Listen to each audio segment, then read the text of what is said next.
More SEC coach firings. We got playoff rankings and some sneaky matchups this week in Week 11 of the SEC. Locked On SEC Squad. Roll along. You're talking ball with the SEC Squad. From Alabama to Tennessee, from Georgia to Oklahoma, from Auburn to Texas, it's the local experts of the Locked On Podcast Network bringing you scoops, breakdowns, and the most comprehensive preview of the upcoming SEC weekend. It's the SEC Squad, and we have a seat for you. Hurt feelings and thin skin are prohibited. Squad up, you're part of the SEC Squad. What's up, everybody? Welcome into the SEC Squad. Sit back, grab your favorite beverage, and join us as we get you ready for another week talking all things SEC. And today's episode is brought to you by FanDuel. Right now, new customers can bet just $5, and if your bet wins, you'll get $300 in bonus bets to use across the app. Download the FanDuel app today. Let's welcome in our squad this week. We've got John Miller, Locked On Mizzou. We're in a Knicks hoodie for some reason. We got Stephen Willis, Locked On Ole Miss. He's doing it right. He's got the Rebel gear on. We got Jimmy Stein, Locked On Bama. He's got the little A there on his whatever that is, quarter zip. And then Corey Burton, Locked On Vandy, rocking it from Nashville. I'm Chris Gordy, Locked On SEC. And gents, we got plenty to get into, but let's start as we do every week. Very quickly, just give us a prediction about your team this week if your team is playing. John Miller, we'll start with you. Well, I predict that Missouri better keep its quarterback healthy. We're down to our last scholarship one. Matt Zollers showed a lot of potential and really kind of juiced the Missouri offense a little bit after Pribula. Bo Pribula, of course, got hurt against Vanderbilt. So it's going to be interesting. Missouri getting a lot of respect here as a 6.5-point underdog at home against an undefeated Texas A&M squad. Could Missouri be the spoiler here down the stretch? I don't know. It's going to be up to that quarterback position because that defense is legit. Yeah, fresh off of Halloween weekend, Zollers sounds like something you found in your candy bag. Stephen Willis, give me a prediction for Ole Miss this week. Well, Ole Miss plays the Citadel, so hopefully you see a lot of Logan Diggs and Austin Simmons get some reps and gets everybody out of the game pretty quickly because this November to remember is going to continue on. Yeah, real quick, when we get to those game previews later, don't think we'll be doing much on the Citadel, Stephen. We'll just put that out there. Jimmy Stein, give me a prediction for Bama this week. I think a fired-up LSU team, almost a rejuvenated one with Brian Kelly. I'm expecting an LSU team to play really hard, and I think the difficulty in the game is going to be you don't know what they're going to do, especially on offense. Brian Kelly's gone. The OC is gone. The running back coach is now the head coach. A play caller has kind of been the tight ends guy. There's going to be some wrinkles how Alabama defensively adjusts in game to what LSU is doing. It's going to be a big surprise. Adjustments will decide who wins this game. Yeah, good news for Bama, it's at home because we could see an LSU team actually live up to its potential this week, and that would be trouble for Alabama. So we'll see. But ding dong, the witch is dead. Brian Kelly's gone. Hey, Corey Burton, give me a prediction for Vandy. Well, for one, hopefully they learned how to tackle in the perimeter. Because that was very, very poor, if I'm being nice, against Texas. So hopefully they'll learn how to figure out how to tackle Cam Coleman at some point. And I think this team is going to have a major bounce back against an Auburn team who's going to theoretically get that interim coach bump with DJ Durkin. So that'll be an interesting game right there. How A, Vanderbilt bounces back, and B, what Auburn looks like, because I really have no clue with DJ Durkin and all past things about Auburn. You can just kind of wipe off the table there. That's the funny thing, guys, is and that's where I wanted to go next. We did have another SEC coach fired this week. We had Sam Pittman at Florida. We had Sam Pittman at Arkansas. We had Billy Napier at Florida. We had Brian Kelly at LSU, and now we have Hugh Freeze out at Auburn. And very funny that we're saying this, like we don't know what to expect. We just saw Billy Gonzalez reinvigorate Florida, and they nearly pulled off the upset of Georgia this past week in that rivalry game. But what did you guys make of Hugh Freeze being fired, and are there more to come with 4 SEC coaches already out? I don't know about more to come, but like I feel like with Hugh Freeze, I feel like an Auburn fans probably sharing the sentiment is it's about time. Like the operation just looked lost. DJ Durkin and the defense just looked like they were on an island, and they couldn't really do anything to juice the team because all their efforts were wasted because the offense couldn't really do much. And then I don't know. It just seemed like the culture was toxic and bad, and just this is a breath of fresh air for them. It seems like from a few of the comments in some of my videos and watching some of Zach's stuff this week, it seems like the team is rejuvenated and kind of rallying behind DJ Durkin. So all in all, it was a much needed and welcomed move by the players and the fans. Yeah, you never want to be the game one with an interim coach. That's just the fact. LSU, Auburn, you're going to get a good effort. You want to be a game 3 against an interim coach because that's when they start packing it in just a little bit. Now, the good news for Auburn is Derek Nix is going to get to call plays, which is what he was supposedly hired to do. So I'm interested to see exactly what that would look like. I know DJ Durkin said they're going to attack. Let's see what that looks like. I think with an SEC fan base, guys, you need to be able to sell the fans, the people that financially support the program and to some extent literally pay the players. You have to sell them on results or hope. And Hugh Freeze had neither at the end. I think Auburn fans they didn't see any positive results and had very little to zero hope that it was going to get better. I think this was something that had to be done. Yeah, it's going to be interesting to see, what happens with these teams moving forward. Before we get into this week's matchups, guys, let's get into we did have our first batch of college football playoff rankings, and like I had somebody tell me many years ago, if you're paying that much attention to the first batch of playoff rankings, you get a hobby because they don't mean jack in the grand scheme of things, but it is to get excited and kind of look. And as we look at it, guys, there were 6 SEC teams in the top 12.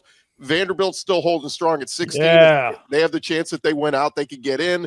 Missouri, I don't know, John, at 22, even if they went out, it would only be 1 ranked win. I don't know if that'd be enough to get them up there, but they could be in the conversation if other teams fall behind. And I was a little surprised Tennessee coming at number 25 with the 3 losses already, but what did you guys make of the rankings? Go ahead, John. I'm sorry, I was just going to say, I would still even be a little bit surprised if Missouri wasn't at least right on the cusp. If they go 10-2, you said 1 ranked win. Well, they would beat, in that scenario, hypothetically, they would beat Oklahoma and Texas A&M, Oklahoma on the road there. I got to think Oklahoma's probably ranked at that point. We'll see. I don't know. But to your point, yeah, I mean, the spots are getting really thin for sure. If you're an SEC fan and you're wanting to get 5 bids in potentially, looking like 4 is very likely. Potentially 5, well, you got to root against the Big 12. Right now, the ACC is looking like a 1-bid league. If the Big 12, if there's a little bit more chaos, specifically with BYU and Texas Tech, of course, maybe they're a 1-bid league too. In that scenario, maybe you get 5 in if you're the SEC. Obviously, if you're a Missouri fan, you're a Vanderbilt fan, you're on the bubble, if you will, and you kind of got to win out. You may want to root against the Big 12. Yeah, I already do that anyway, so. Yeah. Well, yeah, sure. As a former Big 12 guy, yeah, those people like to talk a lot of smack in my comments. They do so, talk a lot of smack. Yeah, they do talk a lot. Listen, Ole Miss fans after that, they immediately said, hey, can we sign this in blood and get this? Because starting off with Virginia at home and then moving on to the Sugar Bowl to play Texas A&M, all Ole Miss fans would be extremely excited about that. One thing that I'm interested about is they might call it a 12-team playoff, but number 11 and number 12 did not make it in because Memphis is not even ranked. And then Virginia is ranked like 14th. So you've got 2 bid stealers essentially so far early on, and Oklahoma has Bama. Basically, that game might be a playoff elimination game one way or another. Yeah. Well, that's what Tennessee, Oklahoma was this past week. And Tennessee did not respond at home, losing in Knoxville. So that kind of took them out proverbially. But you're right. I mean, it is, we tried to do this whole thing that we corrected. Remember last year was like, well, if you win your conference, you move to the front of the line.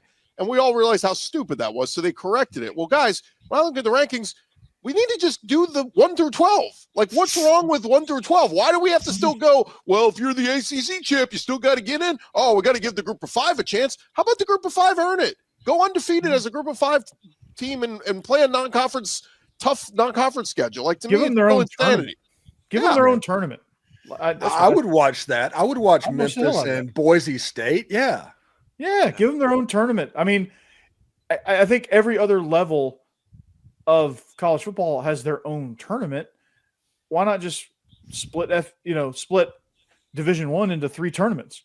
P4, G5, and FCS, and just crown 3 national champions in Division I. There's nothing wrong with that. Yeah, I'm with Chris about what he said earlier. You can't look at these first batch of rankings and assume a lot, because it's really, all the jigsaw, puzzles going on the floor from here, and you're, we'll see there's a lot of football left before the rankings that really matter. But I do think you can look at these rankings to determine how the committee's thinking. Are they looking at the metrics and the numbers, or are they going by eyeball test? Because you need to know that as we go along. And what's a little frustrating to me is they clearly went by the metrics as to why Georgia Tech's way back and BYU has teams with losses in front. They clearly, to some extent, took strength of schedule into account in the metrics.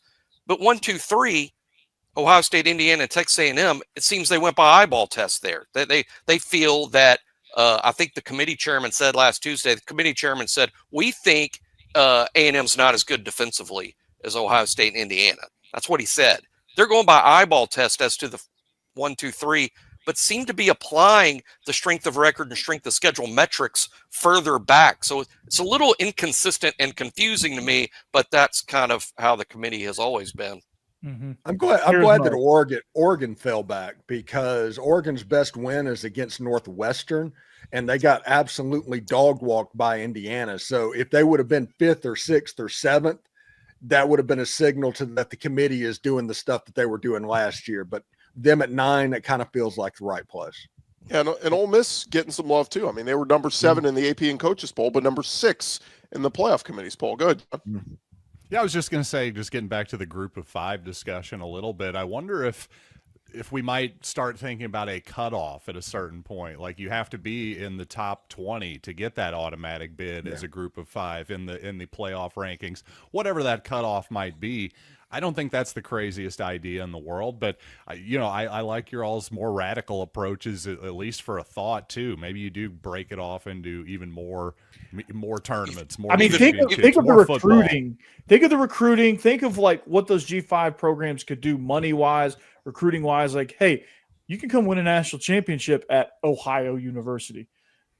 The recruiting there would be outstanding. Even more absurd, a year ago, the group of 5 champion, Boise, had a bye.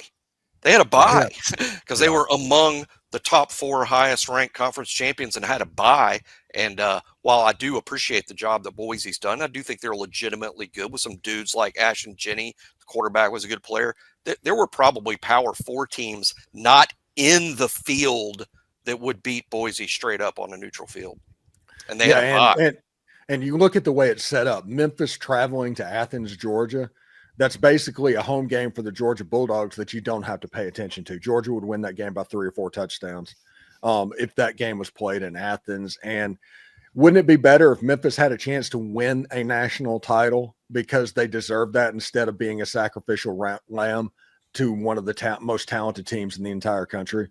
I mean, it's kind of like the states where there's 5 or 6 different state champions and the states where there's only one state champion. That's kind of the argument here. Yeah. I mean, Texas has got 6A. I wouldn't be shocked if they're going to have 12A. 7. I think Texas has 7 class. Georgia used to have 7 classifications. They've bumped one back. Tennessee has 6 classifications somehow. Tennessee should not have 6 classifications. I forgot I was talking to Mr. High School Football in Mississippi has 7.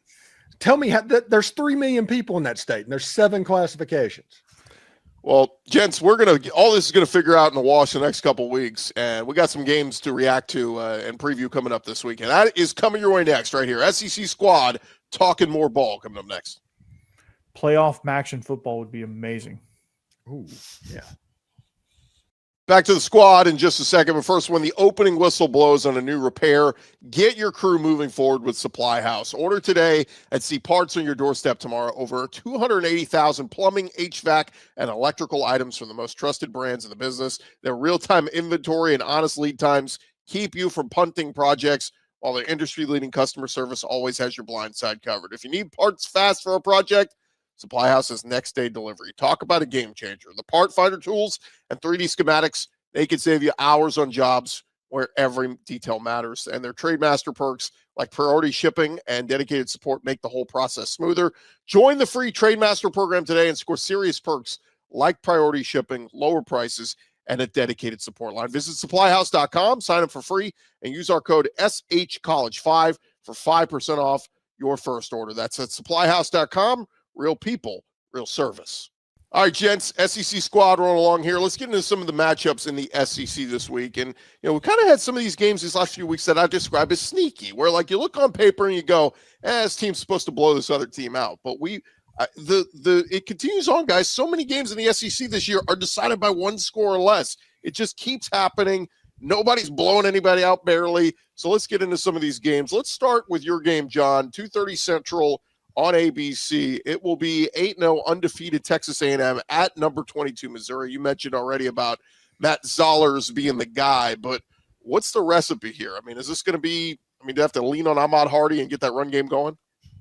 Yeah, I would certainly think so, but I'd like to see the return of the dink and the chunk offense for Missouri because Zollers really does have a heck of an arm. I mean, he's a high-level high school prospect. Of course, he's a true freshman. You'd like him to have some more experience, but I think if you're Missouri, you got to lean on that arm strength if you're going to win this game, and definitely lean on that Missouri defense for sure. I think that Tiger defense is good enough to certainly bother the Texas A&M offense. Like you say, I just wonder if the Tigers are going to have enough offensively to win the game. But on the whole slate, I really think all of these SEC games have the potential to get weird. Does anybody else think A&M is going to come crashing back down to earth at some point?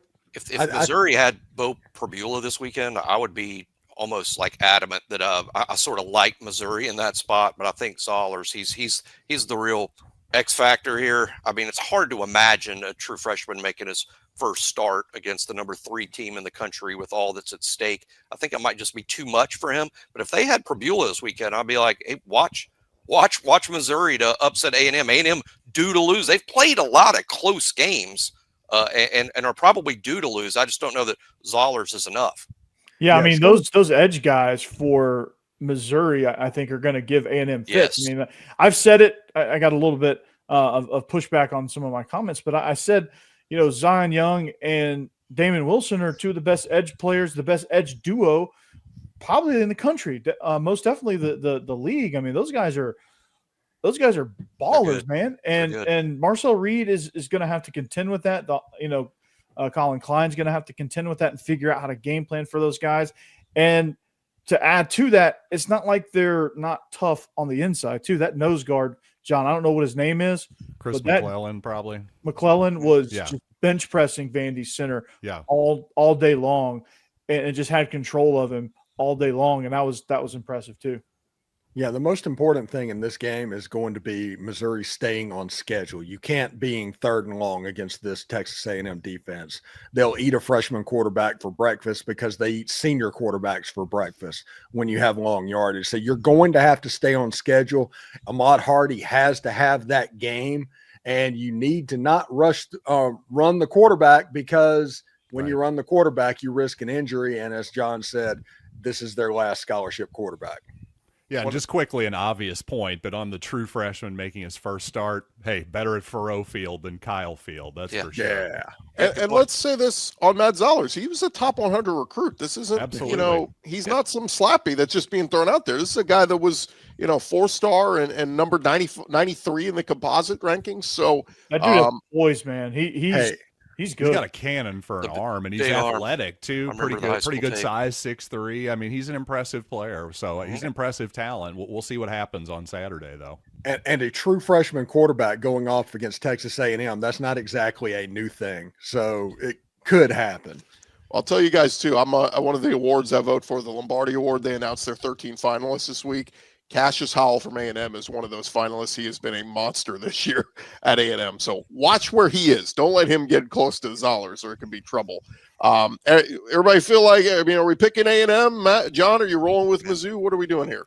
I think I gotta go with a Larry Johnson L. See, there we go. That brought the New York Knicks thing together. No, an L for Missouri. Unfortunately, I think it would be insane to pick Missouri this week. Quite honestly, do it, John. But not so insane. Again, 6.5 points. I'm telling you, there's a little psychological thing there where our fans over at FanDuel are going, take Texas A&M, take Texas A&M. This game could be a lot closer than most people think. Yeah, I think it'll be close. I think it'll be close. And I think I'll be saying, boy, if they had Prbula, they might have won that game.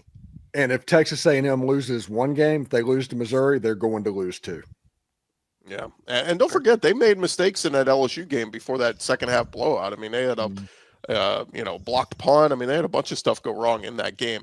Let's get to this one real quick, guys. 3:00 Central on the SEC Network is 4-5 Auburn at number 16 Vandy and Corey. Game of the week, baby. Game of the week. It's like we said, we don't know what the hell. I don't even know who Auburn's starting a quarterback yet, but we'll see what happens. But man, it's Vandy's got to get back. It's the second straight year, Corey. They finished the Texas game going, if we had just had 3 more minutes in that game, we'd probably win it.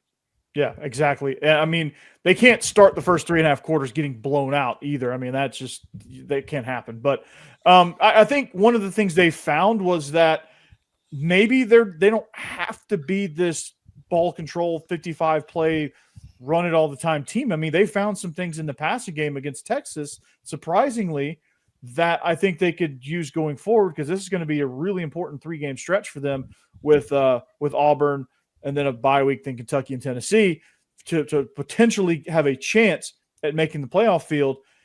You look at it and you have to say, okay, if they can have Eli Stowers go for $150 again, like this game will be a walk. And if they could just start faster, if they can just tackle better on the perimeter, if they could just make Auburn try to earn it.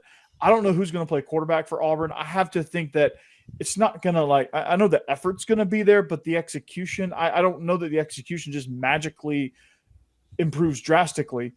I think, you're going to get some effort plays and you're going to get a few things defensively for Auburn that they haven't done all year because of the interim bump. But Vandy just has to go back to playing disciplined football. Don't beat yourself with penalties and turnovers, and just make Auburn beat you instead of essentially giving the game to them by poor tackling, penalties, and turnovers. The one thing that scares me in this game for Vandy is Texas and Steve Sarkisian kind of got in his bag in the early part of that game, and there were weapons on the outside, the tackling in space. It looked like you could kind of out-athlete at times Vanderbilt on the outside. And whenever you have Cam Coleman, when you have Eric Singleton and those dudes on the outside, that is a potential caution point for the Vanderbilt Commodores. Yeah, and they've played in other games, they've played those fast screens and they've played those slants really well. Against Missouri, I think they played the fast screens pretty good. They came. I wanted Missouri to throw a lot more of them against Vanderbilt, but I know I'm surprised you didn't. But Vanderbilt, I think, played those really well. I think they played them really well against Alabama. They didn't cover the deep stuff much against Alabama, but I think they played the shorter stuff a lot better and a lot tighter. But they didn't get after Arch. They didn't make things difficult for Arch until midway through the fourth quarter. And that's a problem too. You've got to force, because Jackson Arnold, if he's the starter, presumably, he can make some mistakes if you get after him. I don't know enough about Ashton Daniels to know what he would do, because the offensive line play was just so atrocious against Kentucky that didn't really matter. Yes, I was one of the sickos that watched that game. Me too. But it's I don't know. You have to just scheme wise, they've been able to play out of their athletic mismatches in a lot of their games. Against Texas, they were just that first play hit for a touchdown, and I just think they were shell shocked and just couldn't recover. Well, I don't see how Auburn scores. I don't think Auburn's going to score enough points to win the game, and Vanderbilt's a difficult prep even for DJ Durkin, who's doing a good job. I love that stat this week. It's shocking. The only 3 teams have given up 24 points or less all year: Indiana, Ohio State, and Auburn. Defensively, this is a good team. They're good, but they just cannot score. They won't score enough points to win in Nashville, not against that Vanderbilt defense.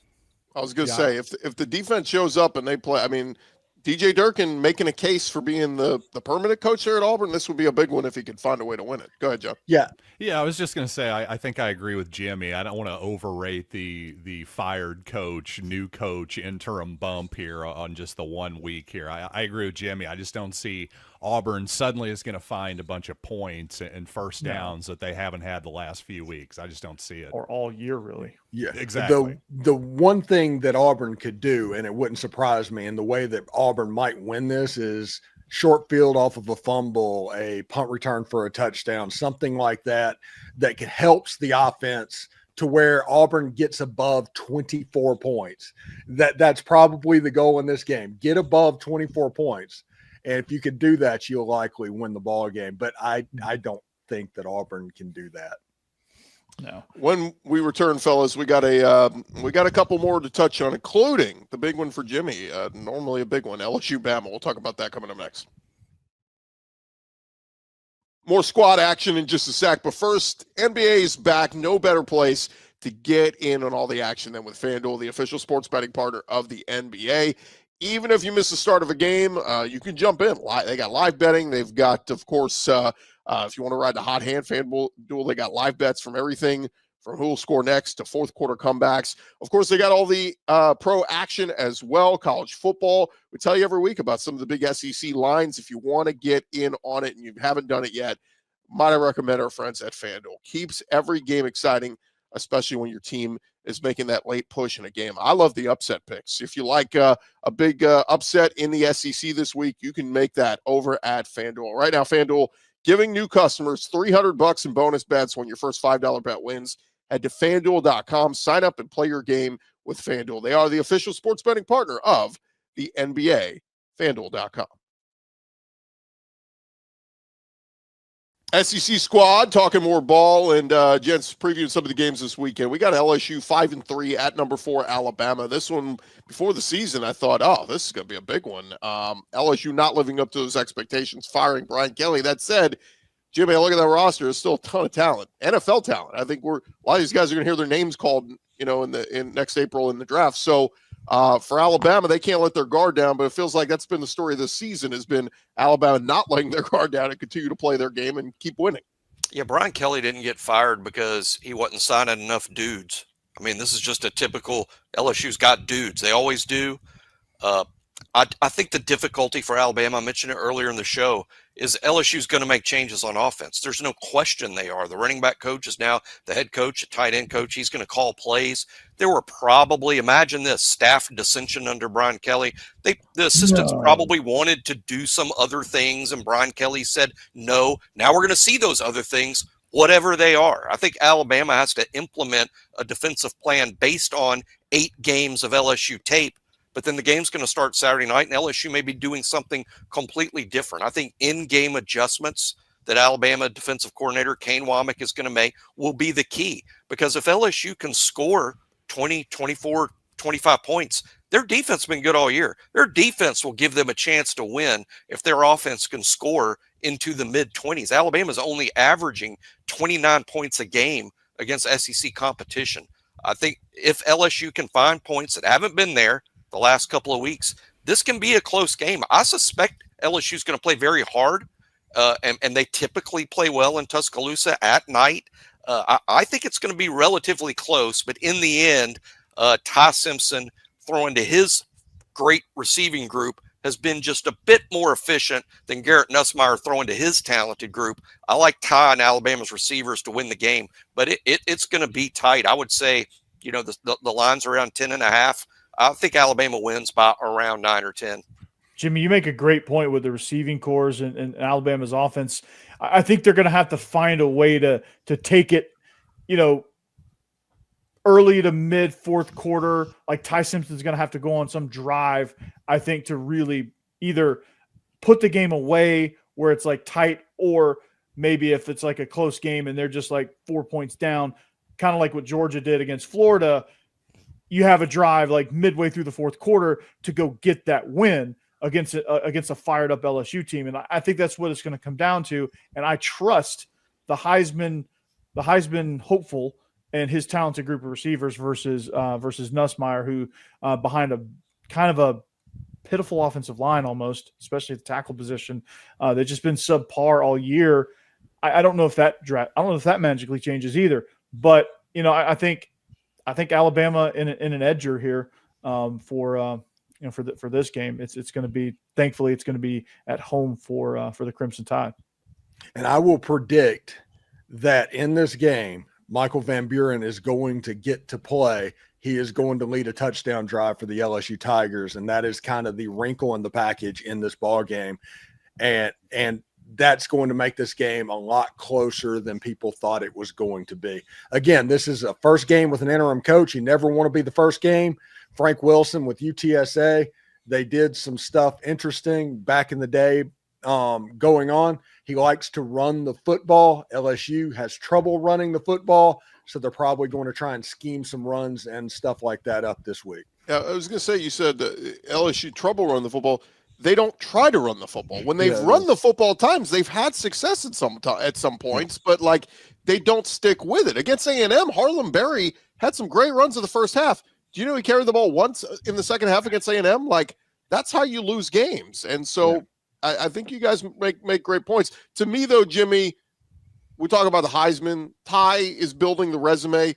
This would certainly be one to really start to put up those stats. I know that's not the end-all, be-all, but Heisman's still very wide open. This would be a big one for Ty to have a big game and really start to move up that and solidify himself as tops in a lot of people's minds. Yeah, he doesn't put up PlayStation numbers. I don't think that's his thing. I think what separates Ty maybe from the other quarterbacks is just simple efficiency. He's still thrown one interception. I mean, we're going into game 9. There's just been one pick for a first-year starter. It's not John, like he's doing – or Jimmy, I'll do it for you. Yeah, I get it. That's probably a terrible thing to say out loud for the Alabama fans listening, but it's not like he throws for 400 yards. It's not like Ryan Williams and Jeremy Bernard are on track for 1,000-yard seasons. Again, they're only averaging 29 points a game against SEC opponents, but Ty's been very good keeping Alabama, keeping the chains moving, possessing the ball, very few 3-and-outs. They possess the ball and don't make mistakes, force LSU's offense to drive the length of the field to score multiple times to win the game. I like Steven's kind of prediction about Michael Van Buren playing a driver or two and driving and scoring. I mean, I can see that coming. There will be changes on LSU's offense. I think that's the certainty. What's uncertain is what will those changes be? Yeah. Stop putting the statue of Nussmeier back there. If he can't move, put somebody back there who can move. I mean, that's hey, our O-line sucks. Let's keep drop back and passing. Like, what are we doing here? Yeah. Nussmeier killed back we got 2 other games, guys, so I'll just put it up to whoever. If you feel strongly about either of these. Georgia, Mississippi State. Anybody got a vibe? Good for State. They finally got an SEC win, and this is in Starkville. Yeah, this is going to be for Georgia. It's going to be interesting for them to go down in that environment. I mean, they've been struggling early in games defensively, and I mean, they're getting a little bit better, but like it's going to be kind of tricky if they get down with all those cowbells. I'm not saying that they won't win the game, but like it'll get kind of tricky. But again, Mississippi State's going to have to win it in the fourth quarter because it's like that Undertaker meme where he just pops up out of the coffin. Like that's Georgia in the fourth quarter, seeming like so. I mean, that's going to be one to kind of keep your eye on where you're like, oh, Mississippi State, oh, and then all of a sudden you look at it again, it's like, oh, yeah, Georgia woke up. Corso was always saying closer than the experts think. I mean, I can see that happening here. It would be truly shocking for Georgia to lose in Starkville. I don't see that happening, but I see Mississippi State keeping it close. Yeah, it was the truth last year, and Georgia was like 20-point favorites or something. So, yeah. It'll be interesting. It's I think Mississippi State scored 30 in Athens last year, and Mississippi State's going to be jacked up. It's at 11 o'clock right after that Florida game. I mean, feels like everything's in Mississippi State's favor to at least make this close game, but I do not think they are at the point where they pull off the upset. So give me Georgia in that game. Not that one. Chauncey Bowens is an absolute unit. Yeah. Blake Shapen said this week, though, their goal is to get to a bowl game. Mississippi State's 5-4. They just need one more. If they got it over Kirby Smart, they'll throw a parade there in Starkville. Yeah, there's nothing more dangerous in the Egg Bowl than a 5-win team. Right. One more, guys. Florida, Kentucky, a battle of 3 and 5 teams. One coach already fired, another one trying to get fired at Mark Stoops. But anybody got a vibe on Florida, Kentucky? Gross. Really? Hey, this Kentucky team is figuring out how to create rock fights, and this game is going to be a rock fight. I could It's see like- either team winning this game. Either team could win this game. And I wouldn't have said that before Kentucky. Kentucky played hard and beating Auburn, pretty good on defense. Florida's pretty good on defense most of the year. I'd see either team winning this game. I would slight edge to Florida just because they've got more players. When it comes to playing hard, both these teams are outstanding, but like the execution of everything and just putting enough plays together to go win a game, it just I don't see it, man. But Florida is more talented of a roster, and I think that'll actually play out. Cutter Bowley's good, but this Kentucky team is just not. I just don't think they're ready to just win games outside of what they did last week. 10 points is not gonna. That's not going to win you any other game. Week. No, they're going to have to win. It won't win. Really, I'm kind of getting a pro-Kentucky vibe here. Maybe it's the New York Knicks shirt and Karl Anthony Towns went to Kentucky, of course. But I don't know. There's just something about Florida and Kentucky here. I'm thinking Florida, if you're a Gator right now, you're going, what? Sorry, what? Lexington, we're 3-5. What do we have to play for? If you're Kentucky, I know it's the portal era, but at least historically, Kentucky beating Florida means something to that program. Can they not get up for this one? Do they not care about Mark Stoops at all? I don't know why. I just feel like Kentucky's going to win this one. Yeah, they went 30 years without beating them, and then they finally have beaten them a couple times. Yeah, Steve, unleash your joke. Yeah, Dan Mullen ruined my favorite joke of all time, and that was the Atlantic will defeat Florida before Kentucky. All right, Steven, on our way out, Solid. you get 20 seconds to talk about Citadel Ole Miss. Go ahead.